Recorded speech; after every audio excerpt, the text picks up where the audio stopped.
Hey guys, and welcome back to this channel. In this video, I'll be showing you guys how you can change the outfit on your Sims.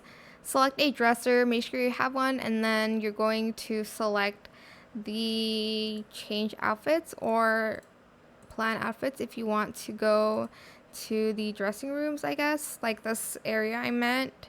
Like if you want to change the outfit, I'm not sure if you can change their look if it's like here already. So you can only change the hair and hats and stuff, but I don't think you can like change the look of it anymore.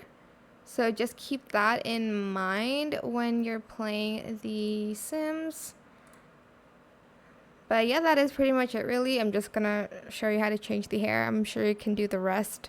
I hope this tutorial was helpful for you guys. Don't forget to like, comment, share, and also subscribe to this channel if you haven't done that already. If you have any more questions about this video, just leave it in the comment section down below. I will try my best to answer them all for you guys. And if you found this video helpful, please click the thanks button as well. That is it. Thank you so much for watching. Bye.